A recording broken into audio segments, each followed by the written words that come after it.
mga palangga at mga ka-OFW. Good morning, good afternoon, good evening kung saan man naabot ang aking video ito. Welcome back to my channel. At sa video ito ay inutusan ako o inatasan tayo ni Mama Kibir na mamili or mamalingki dahil Friday bukas at may bisita. Kailangan magbili ng mga kapangangailangan dito sa kitchen. Kaya samahan niyo ako, alis tayo.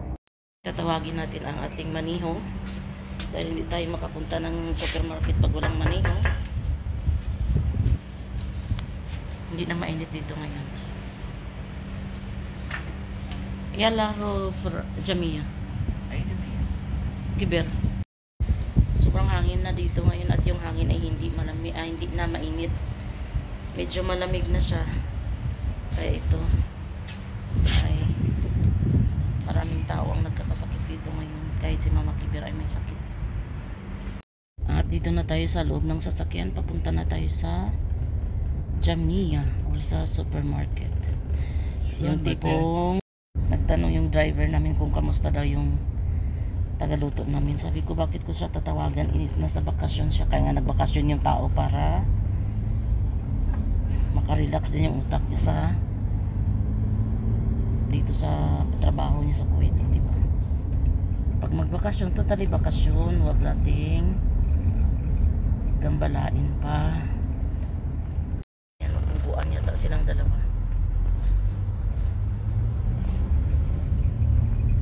Usually kasi si Mama Kibir ang namamalingki. Kaya lang this time di siya mapapamalingki dahil masama yung pakiramdam niya. Kaya tayo ang inutusan o inatasan. Marami pa naman itong pinamili. Papabili niya.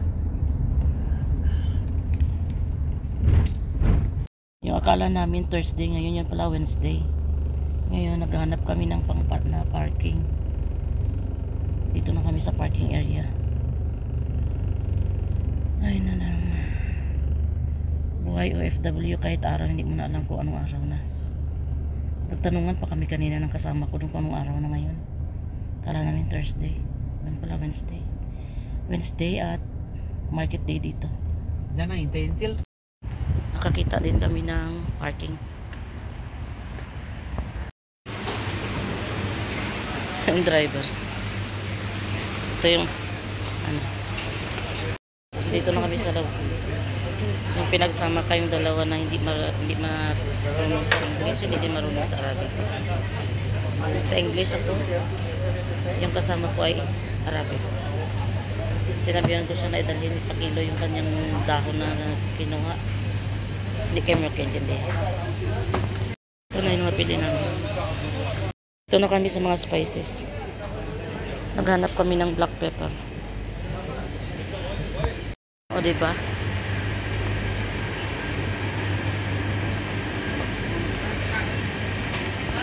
Kami doon sa taas. Kasi yung kasama ko magpabili siya ng Dettol. Kaya na kami, bibili kami ng Dettol at tissue. Hindi namin alam yung price. Dinati sa mga sandals.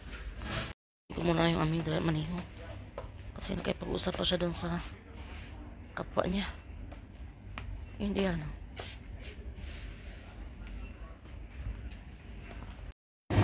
Naghanap kami ng breast chicken. Yeah. 2 kg. 2 kg? Some wide? 3 kg. 3 kg 1? Okay, 1.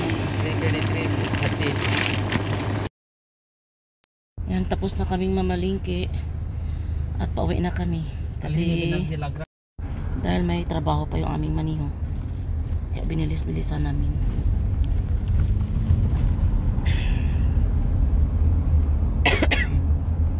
Inanap ng mga tao doon si Mama Kibir kasi kilala pala nila. Grabe ang pawis, paubos na yung gulay nila doon.